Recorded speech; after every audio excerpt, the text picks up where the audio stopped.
Ladies and gentlemen, please welcome David Berteau, President and CEO, Professional Services Council.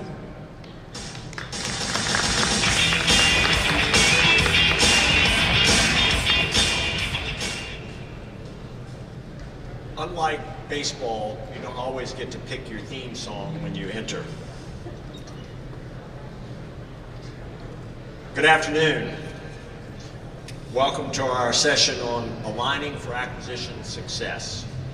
As the voice of God mentioned, I'm David Berteau. I'm the CEO and President of the Professional Services Council. We are an association of 400 companies who are in the government contracting business, and our job is to be their advocates and help educate and to provide facilities and facilitization for communications, both across the government with the private sector and also within the government. Our main goal is to help the government be a better buyer and a smarter customer. And in order to do that, one of the things that we most like to do is to promote what's working and to promote success stories across the board. It's my privilege to stand here today to lead our three-man presentation on what is the 8th biennial survey of the acquisition workforce that's done by the Professional Services Council in conjunction with Grant Thornton.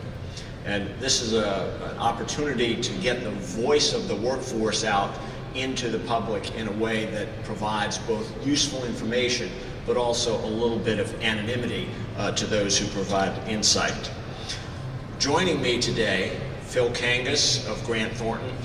Phil is a principal with Grant Thornton. He's got more than 2 decades of experience in government and private sector consulting, strategic planning, business process reengineering, and business case analysis. He is also the lead of Grant Thornton's acquisition community of practice. I would also note that he's on the board of directors of the Professional Services Council and is very active in the PSC as well. And we've had this partnership with Grant Thornton for quite some time. Also joining me today is Alan Chvatkin. He's the Executive Vice President and Counsel of the Professional Services Council. Alan has decades of experience both at PSC, where he's been, I guess you've done all 8 of these biennial surveys, Alan, and prior to that spent a couple decades both on the Hill in senior staff positions and in the private sector. So the way we're going to lay this out today, I will talk a little bit about the overview and the methodology. Let me go ahead and have the next slide, Matt. We'll roll through those.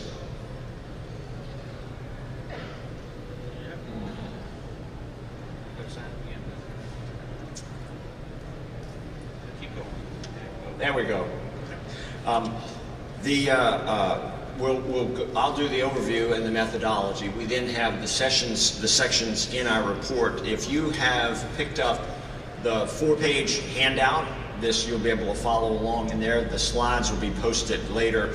We also have copies of the full report if in fact you want all the details, not just the summary that's in the handout there.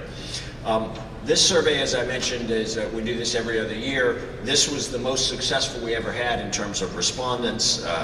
It's about the only comprehensive survey of its kind that rolls out its results in this way.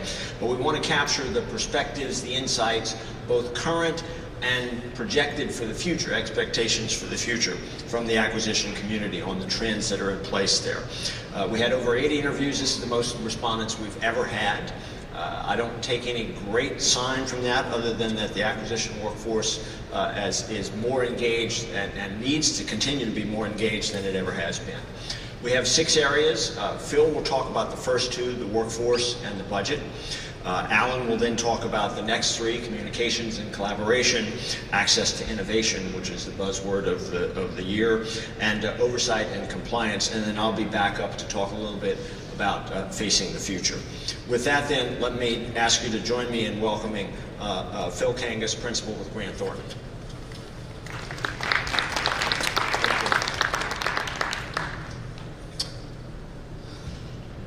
Thank you, David, and I'm thrilled to be here to talk to you about our survey this year.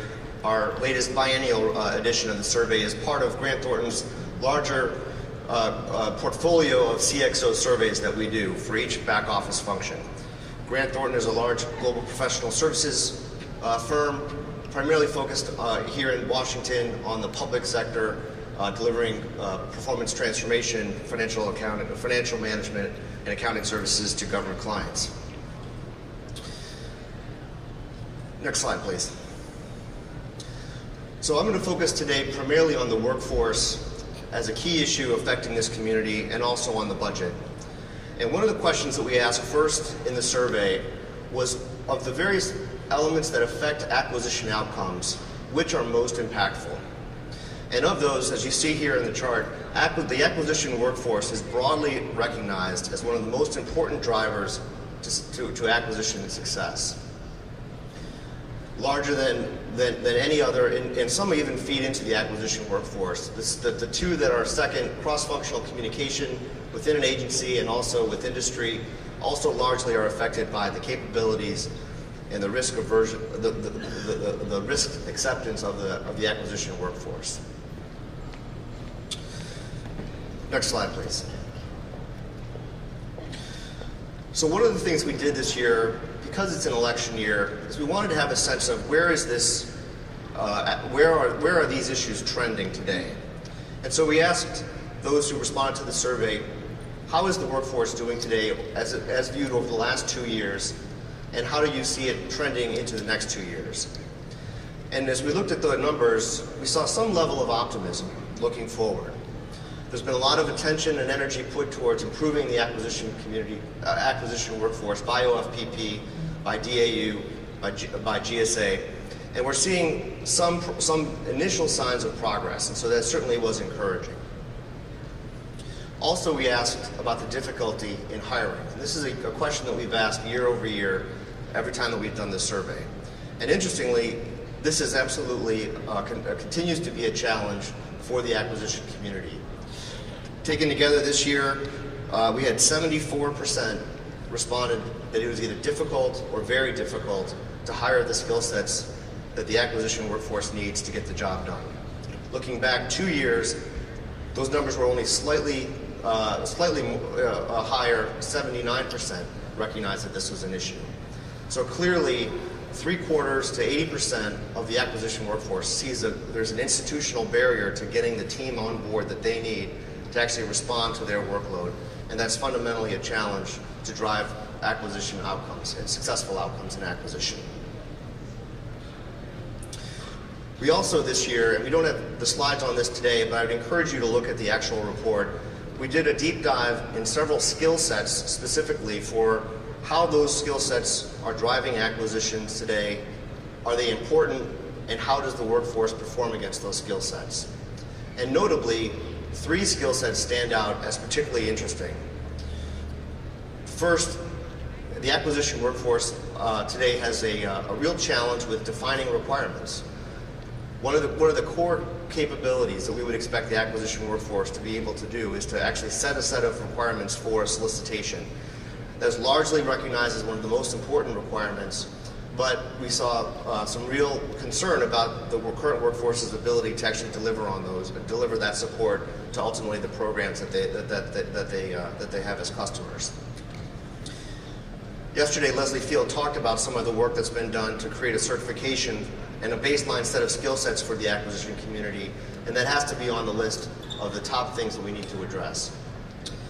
Separately, both negotiation and complex IT solicitations or procurements were viewed as very important, but also inadequate skills resident in the acquisition workforce. These again need to be areas of concern for going into the next administration and for future activity supporting the workforce. Next slide, please. So some of our key takeaways related to the acquisition workforce. The workforce development is only part of the challenge here. We heard again, yesterday's panel with OFPP that there's been a lot of effort to create a better sharing of lessons learned, better capability, rotational assignments, and that's incredibly important to helping the workforce develop the skills that they need. Development in place through scenario-based training has been one solution. But one of the challenges that we heard from the respondents this year was that millennials, those that are just entering the workforce, are not keeping jobs for more than a couple of years. And when you lose that workforce, when you lose those professionals, you lose, what goes with them is all the investment in the capabilities. And these professionals need not just to know how to procure goods, but they need to have insight into the financial management process, the program operations, the budget process, IT. All of these intertwine to form the basis for the future of our leaders in acquisition. And today, there's very much a challenge for how we're able to keep that workforce engaged and develop them over time. That's also augmented by the increase in retirements. And again, that was again mentioned this year as a key driver for a challenge in developing the capability and capacity of the workforce. I talked about challenges in hiring, and that very much is a driver and creates real challenges to capacity. And then finally, and I'd add, again, a reference back to what Bobby McCain said yesterday, the FEMA CPO. He recognized that the FAR there are good aspects of the FAR and there are very bad aspects of the FAR. And one of the latter is that it's so complex. And what we need in the acquisition community is an understanding and a set of critical thinking capabilities that they understand what are the regulations, what are the policies, what are the executive orders, where is their flexibility in the acquisition process, where do they have some room to actually innovate, where do they have room to really communicate with industry to help get a better dialogue going for ultimately defining the best requirements, not just maybe what the known requirements would be. And so that critical thinking is so important to this workforce, and again, it continues to be a challenge that needs to be addressed. Let's go to the next slide, please. Next, we want to take a look at the budget and how budget uncertainty has really affected the workforce and our ability to achieve desired acquisition outcomes over time. Next slide. So first, one of the key takeaways that we had from the feedback this year was that truly we've entered into a new normal for budget uncertainty. If you look at the numbers here, you'll see that basically looking back 2 years, folks see that things continue to get worse as it relates to the budget. And looking forward, they don't see a lot of change. They say that this is basically going to stay the same, with fully 41% saying that they expect no change in the budget uncertain environment. What we get with that environment is a lot of additional challenges placed on the workforce and placed on the programs challenged to execute in an environment of budget uncertainty. Certainly, the workload increases.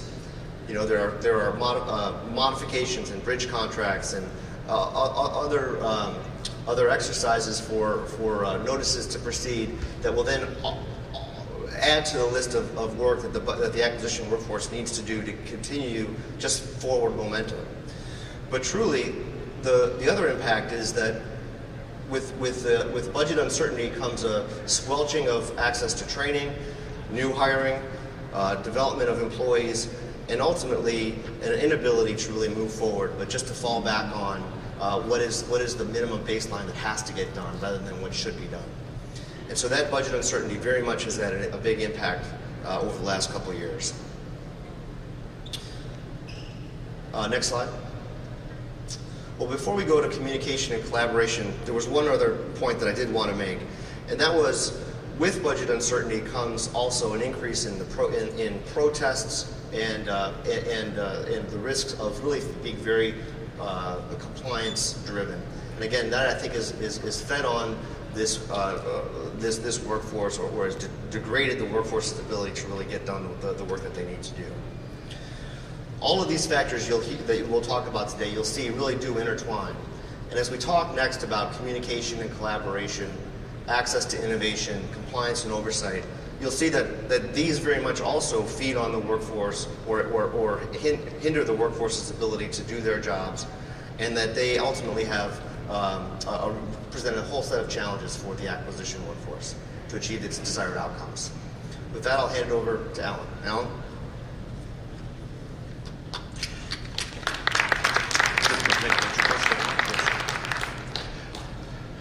Phil, thank you very much, and good afternoon, ladies and gentlemen. The area of communication and collaboration has been a theme that's permeated actually this whole conference over the last 2 days, and certainly a key element of our survey as well. We looked at communication both inside government as well as between government and industry. And not surprisingly, there's been some mixed views about whether there's been significant improvement, whether that's evident. So let me show you the next slide, please. As we've looked at some of the key takeaways, almost half of the respondents reported improvements in communication and collaboration over the last 2 years. And that, I think, is largely attributable to the messaging that has been coming out relentlessly from government. Even at the senior leader panel today, one of the key priorities that Jeff Kostas mentioned for GSA and really for the federal government is the importance of communication with industry. So not surprising that about half the respondents saw some improvement in that communication. And looking forward, about a third then, however, thought there'd be no change. I think that too reflects some of the uncertainty, some of the risk aversion in the marketplace, and some of the inconsistent messaging that's coming out from government and between government and industry about when the communications are possible. Looking at the next 2 years, however, about 70% expect things to get better. And that too we saw as a very positive sign about communications and collaboration. But again, communications inside government, collaboration with industry, and none predicted that it would get worse. A very, very positive trend for us, and we hope that we can sustain it. I don't have an explanation for either position, except maybe a prayer.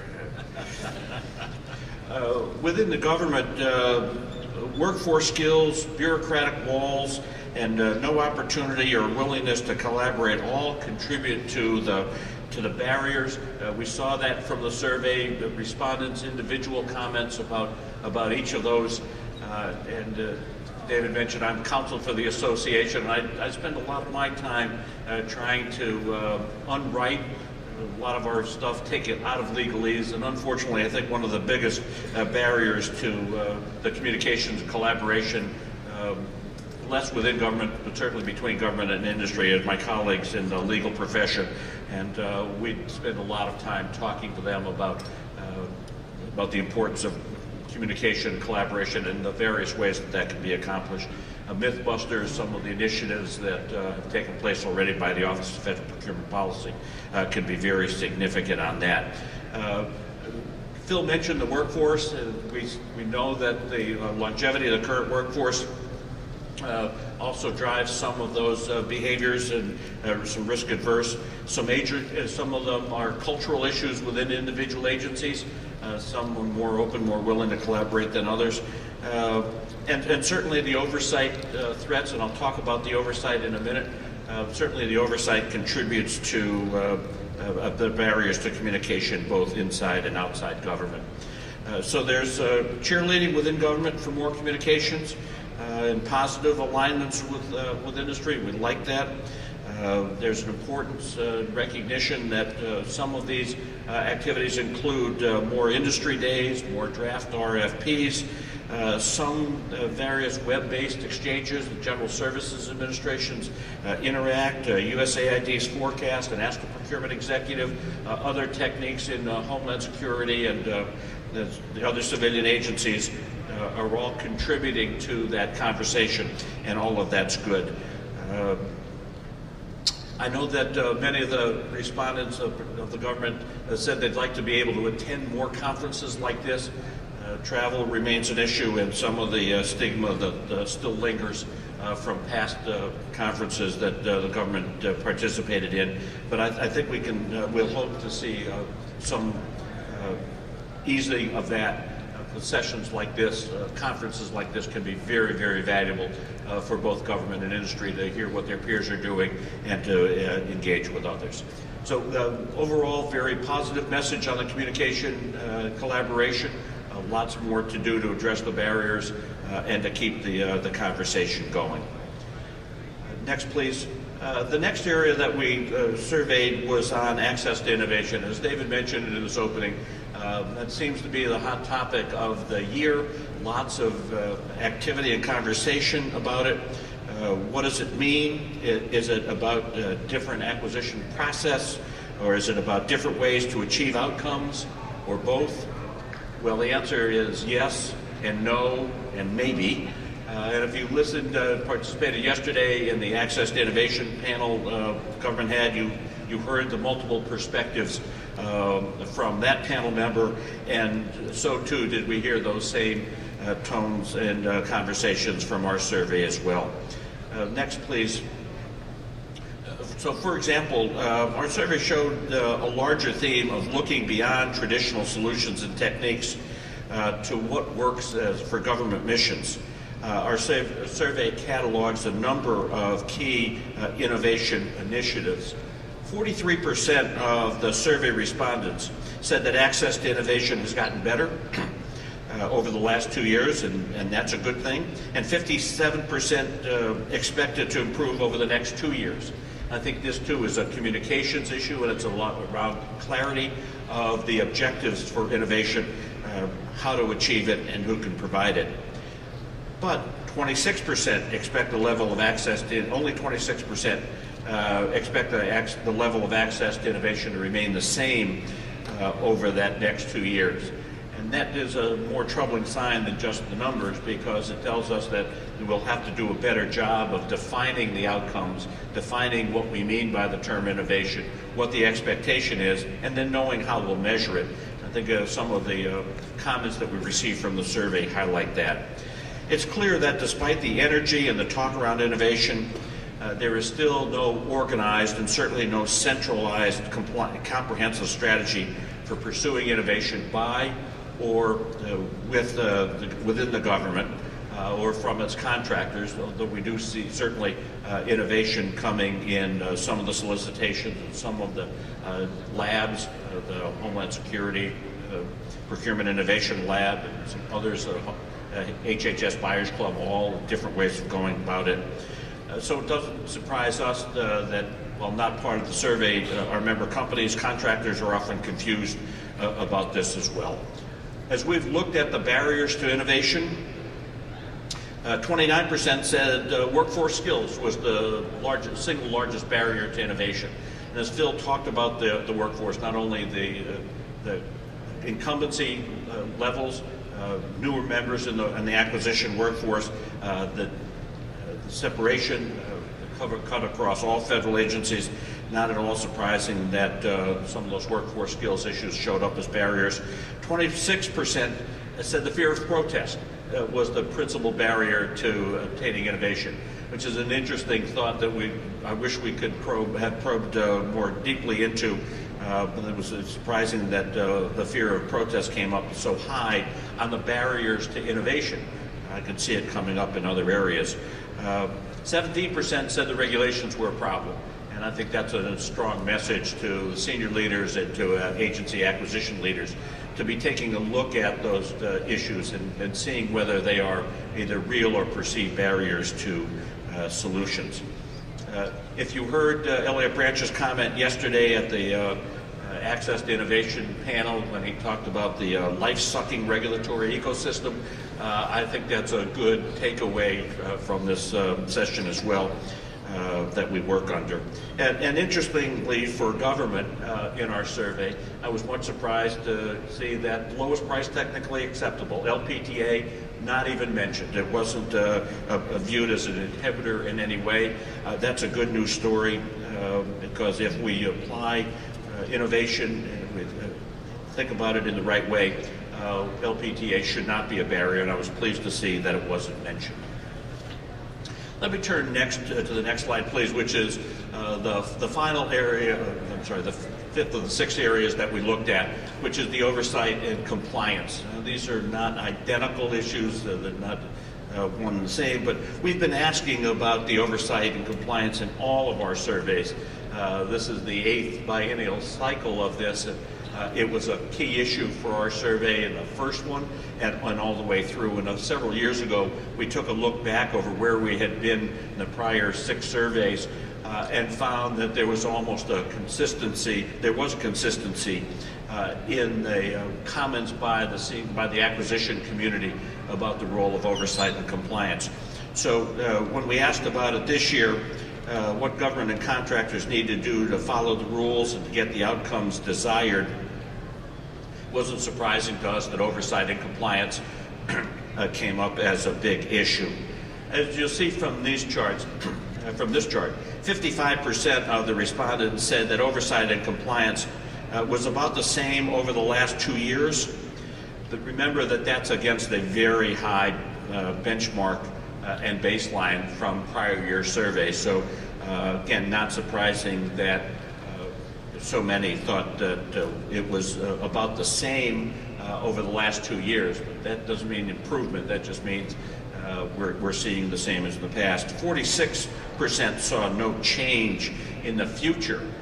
That is a troubling takeaway, that they still see the compliance and oversight regimes that exist both in the regulatory and the oversight communities to be a significant barrier. Although 27% did see it getting better in the next 2 years. And maybe there's working in parts of agencies or under activities that could see some of that change. The survey says that there is not a good understanding of the impact of some of the rules and some of the compliance requirements that are imposed, and both the compliance, and I mean that not only from a compliance within the government about the rules that they have to follow, the acquisition regulations or others. Compliance includes their understanding of the burdens imposed on industry as part of the acquisition process. But it also looks at also the oversight responsibilities on the acquisition system, particularly those that are quote-unquote social policy in our view, that don't really contribute to concerns about efficiency of the acquisition system. Now, I need to reinforce here that the survey respondents that we talked to were not making a judgment on the merits of those social and economic policies, not whether they're right or wrong or whether they should or should not be part of the system, but they were just an acknowledgement that if the goal of the federal acquisition system is to obtain the necessary goods and services to the federal government on time at a reasonable price in an effective and efficient way, then adding in some of these social policy issues may not be contributing to it. There was a clear message, however, to Congress, and that was to stop the volume and the pace of change. We talked about that a little bit earlier today at the senior leader panel. Others have talked about that as well. The volume of change coming not only through the National Defense Authorization Bill for the Department of Defense, but across the civilian agencies as well. And when you add that up against the lack of workforce knowledge and skills, not of the federal acquisition workforce, but I'm talking about the workforce skills and knowledge of the congressional staff and the inspectors general and maybe others in the oversight community, it's not a surprise to us that that was a repetitive theme as well. Let me turn it back over to David then to talk a little bit about the future. Next slide. Thank you, Alan.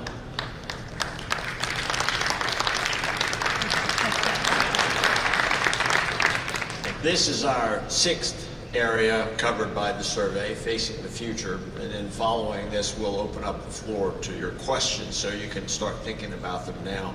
I think I saw Jason Miller out there. I'm counting on you, Jason, for at least one question that I don't know the answer to. We are, of course, in our quadrennial exercise of a presidential election. And you've probably heard the pundits talking about this is the most important election of our generation. Well, I'm old enough that I don't necessarily agree with that statement, but nonetheless, it's a pretty dynamic year. And it's a little hard to tell what the next twists and turns are going to be. So when we did the survey, one of the things that we asked our respondents for was, what is it that you're looking for? Let me have the next slide, please. And there were a host of areas where the respondents sort of looked at the existing initiatives that were underway. And of course, when you're in the 8th year of an administration, there's a lot of initiatives that are underway. And the general feeling was, don't throw those out. They're starting to work. They're starting to take effect, if you will. Whether it's better buying power in the Defense Department or category management across all of the federal government, or the implementation of FATARA legislation from just last year, which has just started. This is a little consistent, I think, Alan, with the comments in the compliance and oversight of the last thing we need is more of it. Let's get what we've got on our plate and get that moving forward. But I think an underlying theme that comes out of this is, in fact, a number of common areas where both the acquisition workforce and the contractor community that's responding to that acquisition workforce have challenges that they share. And let me touch on a few of those. One, as Phil mentioned in the workforce, is not only the difficulty of hiring, but the difficulty in retaining and the difficulty in rewarding that acquisition workforce. And in many ways, both the government and the contractors that support the missions of the government are competing for the same talent pool. One of the dynamics we face, and we see that very clearly in this election year, is that public service, going to work for the government, whether as a government employee or as a contractor supporting the missions of the government, is not necessarily the #1 career of choice for people today. And if you look at some of the challenges, the access to innovation, if you want to be in a business that's innovating, the government's not always the place you say, well, they're the most innovative place on the planet that I can go to work for. This was not always true. There are a lot of activities underway to try to bring that back. But I think that common challenge of both recruiting and retaining and rewarding the workforce is one that we have to work on together. There's whether it's in innovation or whether it's in communications, again, this is the kind of challenge that both sides have to be working on it across the board. One of the ways in which we could do better in that regard, and this was not raised by very many of the respondents, but those who did saw it as a clear opportunity, is to increase the opportunity for cross-movement, for going back and forth between the government and the private sector. I recently had the experience of going back into government after about 20 years of being out, and I was really struck by how little experience there was inside the government with having been on the outside and seeing what it's like to actually bid on and win and having to perform and execute contracts. This is very different than when I first came to government, where there were a lot of people who had been on both sides of the equation. And I think it'd be useful to explore that. On the other hand, if you look at what the campaigns are talking about, by and large, they're not talking about increasing that. They're talking about more rules and more ethics, if you will. We have two levels of campaign underway. One is obviously the transition to the new president, January 20th, 2017. We don't know who it'll be, but there will be somebody new standing up there. The Constitution mandates that, and that will be what happens. We do have a new law underway.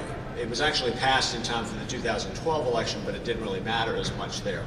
There's an active government support for transitions that begins not after the election, which is what it did up until 2012, but actually after the convention. And in many ways, this is the first time we'll really exercise this, because in 2012, one of the two candidates running didn't really need a transition office. It was called 1600 Pennsylvania Avenue. It was already up and running.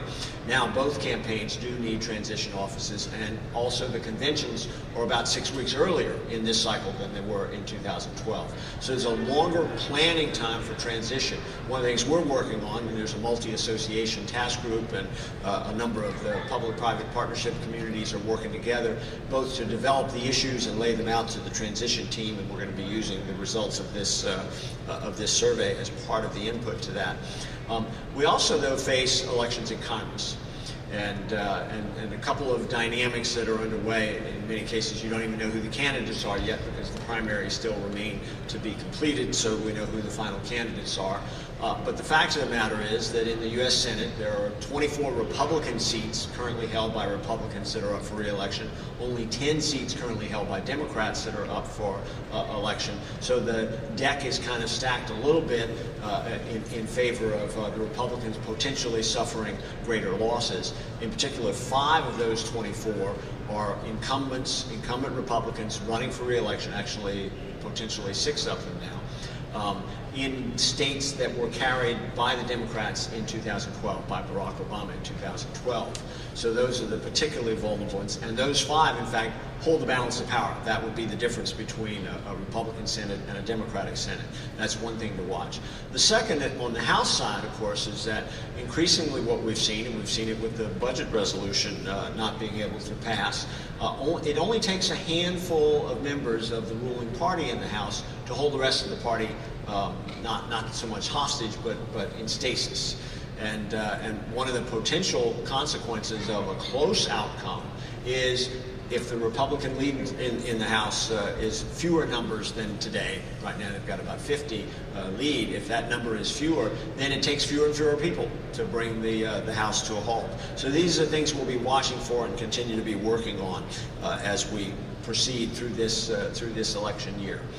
Let me ask you to do 2 things. One is to join me in thanking Phil and Alan in laying out, but particularly join me in thanking those members of the acquisition workforce who did respond to this, who shared their thoughts and insights with us, and who gave us the basis for the conversation that we're having with you today. And then we'll open the floor up for your questions. So please join me in thanking Phil and Alan.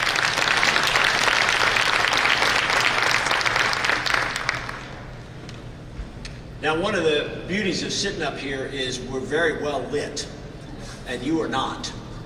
So the ability for us to be able to see and call on you for questions is somewhat limited. So you can help us by, in fact, using your audio system, that is your voice, as well as raising your hand. So any questions? David, this is Ken Brennan over from DOD. I noticed that the budget section talked regularly about the fact that we don't get budgets, and we have been engaged in continuing resolutions for a long time. 2-part question, I guess. Is this going to be the new normal? Should we ever expect an actual budget on time and in place? And then secondly, what can be done to the big picture as it relates to restructuring the use-or-lose mentality of end-of-year funding, and did that come up significantly during your survey? So if I could, I'll jump in. We absolutely took away from the results this year that this is the new normal, and that the acquisition folks that we spoke with do not expect to return to an era of budget stability or a normal cadence of when money will be available to spend. And they've been creative in actually addressing that new environment. The increased use of firm fixed price engagements or IDIQs, proactive bridge contracts, enhancing the dialogue, at least in that respect, with their contractors on existing contracts, so that there's a better, that they're more prepared for these drills that will ultimately be run. I feel like the feedback we got this year was that there's almost an expectation that continuous resolutions are sort of part of the normal cadence, and they've fallen into protocols that allow them to, work through those challenges. Not preferable, but certainly is accepted as sort of a new expected practice. Let me add, Ken, if I may, 2 elements. First of all, we're in the second of 2 biennial budget agreements by Congress that establishing a new framework, if you will, for budgets. Top line allocations between the defense and the non-defense world. And that expires at the end of federal fiscal year 17. In fact, the Congress is debating, the Senate is debating today whether to adhere to that for the defense and the non-defense, to raise the caps or not. But as to the funding stability, federal fiscal year starts October 1, and for the last 22 years, Congress has failed to enact all of the appropriations bills for all of the federal agencies by October 1. I think that's a pretty good indication of what the new normal is likely to be. Let me ask the audience, how many of you were federal employees back in 2013 when we actually had the sequester? How many of you were furloughed? And how many of you had forgotten about that until I just reminded you of it? Almost nobody, right? And but I do think that we've made one significant progress, and Ken, your question makes me think about this. The difference between 2013 and 2016. If you think back to that 2013 time period, we didn't know whether or not that Budget Control Act cap was a cap from which we would go even lower, or whether or not, in fact, it had become the new floor, the new threshold below which we wouldn't go. I think now by 2016, and as Alan mentioned, we've had 2 bipartisan budget agreements plus the fiscal cliff agreement back before sequester was put into place. So I think we can take some comfort in that the cap is probably also the floor, at least for the near term. So that at least there's a base below which we're probably not going to go, either for defense or for domestic discretionary. The trade space for a deal that would raise the overall number is pretty clear. Defense will only get to go up if in fact, domestic discretionary gets to go up along with it. Where's the money going to come from to pay for that increase? Either entitlement reductions or revenue, tax revenue or tax entitlements that are reversed. Will Congress be ready to take that on? Will the President be ready to take that on? Time will tell. I think, though, that for the point of view of the individual acquisition professionals who are trying to move their programs through the system, get their contracts solicited and evaluated and awarded and performed, they've got to look to the political leadership that's operating inside that to stand behind them as they look to get well-defined requirements, good money, and we've heard a number of panels who have talked about the need to put those requirements into place as well, and that's where the critical interface comes. Charlie? Yeah, Charlie Clark, reporter with Government Executive. On the presidential transition, there's a new law just signed this year to accelerate the process too. I'm just wondering, has the contracting community accelerated its efforts planning to meet with the transition staffs of both candidates as they're different from previous years? Well, I'll go ahead and answer that. The answer is yes. Accelerated, maybe not quite the right adverb that I'd use, because we have launched within the Professional Services Council initiative we call the President's 45 initiative. We've joined in partnership with Partnership for Public Service and a number of other trade groups to look for those common areas of interest, and have written a number of papers. We've laid out our multi-pronged strategy for that transition activity. And as I think we now know who the presumptive candidates are in advance, and we'll start identifying the opportunities for engagement there, and that'll continue all the way through the transition and into the new administration.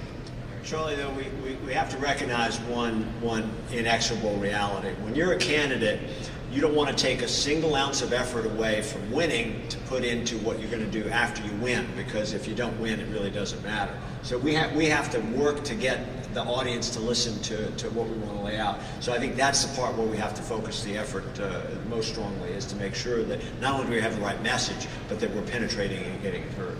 Very good. Thank you. Jeff? Hi, this is Mark Ewan with ICF. I wonder if you have any comments on the kind of intersection between policy goals and acquisition workload, which sometimes I think conflict. For example, a noble goal to increase competition, take large contracts, make multiple small ones. Instead of 1 track on IDIQ, make 5. Let's recompete every 2 years instead of 5. When we already didn't have the acquisition workforce to do it, the old way. So, any comments or anything come up in your survey about that? I don't remember anything in the survey particularly. I'll buy some time for my colleagues to think about that. But I think we've actually learned a couple of very interesting lessons over the last 3 or 4 years. That if we target just one particular part of the process, as you pointed out in competition, a couple of years ago we went through the dynamic where literally the entities within the government were, rather than exercise an available option, would actually recompete a task just to put the numbers up. And I think we've learned a lesson that that's not actually going to get us the benefits that we want to have. I see a little bit more regularity in the process today than there. The one thing I would add to that, this isn't necessarily something that made it into the survey report, but there is a natural trade-off where there's a competing set of interests that are pursued with federal procurement. Efficiency and ease on the workforce is not always the key driver. So, government spending and how governments set up procurements do have socioeconomic goals for targeting certain communities. They do want to make sure that they're fair and that they're run with some equity. So all of those things are baked into the process for federal acquisition, and what we've seen is that there's real stewardship in this community that's trying to do the right thing, trying to follow the right protocols and drive towards the optimal set of outcomes, not necessarily only most efficient outcomes. Hi. So you mentioned that in the response, people didn't think that LPTE negatively affected innovation. I was wondering if you could comment on why you think, what factors would affect that response, and why would they come up with that response? So, thank you. Thank you for the question, and it was somewhat of a surprise, but maybe not. So in the area of acquisition strategies, if you believe that LPTA it does have a legitimate place in the federal acquisition ecosystem, and for purchase of commodities and routine services, highly repeatable services, there is an appropriate role for that. That's where most of the acquisition workforce is engaged in. And so for that community that is engaged in the more high-end services, or if you allow me to talk about more innovative services, more innovative acquisitions, those are not typically bought on an LPTA, so they don't see LPTA as that barrier. I mean, that's the best rationale I can come in. Is we've talked to folks, many of the agencies, many of the senior leaders say, we know what LPTA is and we don't use it for our kind of work. So that's the explanation is that it is not a barrier because most people aren't using LPTA as the evaluation methodology when they're looking to buy innovative solutions. So I think then this goes back to the training that acquisition staff should be given on this, because that's not been my own experience. I think to prevent litigation, people often just go ahead and do LPTA. Yeah, you're absolutely right. As Phil touched on in the workforce skills area, it takes an element of sophistication as a buyer in the acquisition community to be able to evaluate across a cost technical trade-off or on a best value basis. All right, I know that LPTA is in the continuum, but on the cost technical trade-off side. So most of the buyers that are buying the commodities or the repeatable services are using LPTA if it's appropriate there. So there is a training element, there is a workforce education, and that's why I think these come in the overlay between the skill sets and the innovation issue. And if I could just add to that, we did explore, and I'd encourage you to look at the report, specifically how capable is the workforce for defining what is technically acceptable in an LPTA environment. And what we saw was that there's broad consensus that it is critically important, but also that there's work to be done here for the workforce. Fully 75% rated that as either a 3 or a 4 a 2 or a 3 on a 4-point scale. So clearly they recognize, the folks that we spoke with, that the workforce is not where it needs to be today for really driving LPTA in the right way. But as it relates to innovation, we're not seeing that LPTA is being used for solicitations that have innovation as a goal. Let me add one other thing about innovation rather than low price and technically acceptable. There's a tendency in the government to think about innovation, and I don't think our survey made this distinction. It might on the next time around. To think about innovation as technology innovation, as innovation in actual stuff, in products. There's not nearly as much focus on process innovation.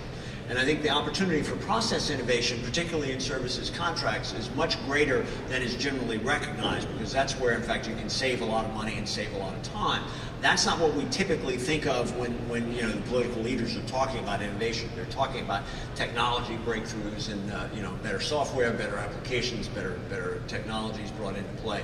So I think if we look at process innovation, it makes that low price technically acceptable more complicated, because how do you evaluate technically acceptable with a brand new process that's not something that you're experienced with? And I think that's where the training that Phil brought into focus here comes into play as well. We'll look at that hard for the next time around. Yes, ma'am. Hi, Vanessa Del Toro. I'm a contracting officer at CFPB. You mentioned earlier that you're trying to make it easier for people to go back and forth between industry and government. And I'm wondering if you're also looking into making it easier for federal employees who are not part of the acquisition workforce to get into it. Personally, I worked for 9 years before I became an 1102, and I kept running into some stumbling blocks when I was interviewing. I was given the feedback that I had great business skills, I had a great resume, I interviewed well, yet I had technically not put together the clauses of a contract, and that is what was holding me back. Now let me tell you, that is probably the easiest part of my job. I have to look at the FAR, see what applies, and run through the checklist. The difficult and challenging part, which requires some business skills, some project management skills, is, as you mentioned earlier, looking at the requirements, managing the clients, and of course administering the contracts. So is there are you looking into possibilities of making it easier for people who have the correct skills, the right mindset, to maybe make it into an 1102 and not have to start at the bottom? I think that's an outstanding idea. We will add it to our repertoire. When we talked about communications, and in the package on communications, the focus tends to be on communications between government and industry, but the internal communication between program offices and contracting offices is equally daunting sometimes to be able to get it. And if you've lived on both sides of that equation, you clearly bring more to the table. I think it's a great idea. Well, and we've done some work on this at PSC over the years, and really looking at what is the acquisition workforce. It certainly is more than just the 1102s. 1102s are, of course, as contracting officials, a critical part of that workforce, but also the multidisciplinary capabilities that you get from having exposure to the budget and finance process, to big IT buying, to actually getting out into the mission and experiencing the program and the program management. All of those capabilities really are critical to developing a real leader profile that will ultimately help an agency achieve their mission. Thank you. Any other questions? Well, we've left the contact slide here, how to get in touch with David and myself and Phil. We had earlier the URL for the report. We released that to the public today. The report is up on the PSC website as well as on the Grant Thornton website. We thank you for your participation today. Please follow up with us if you have any questions, either right now or feel free to talk to people at the booth. Thank you very much for attending. Remember, there's some breakout sessions this afternoon, and then the exhibit hall is still open until 4 o'clock, I believe. Thank you and have a great day.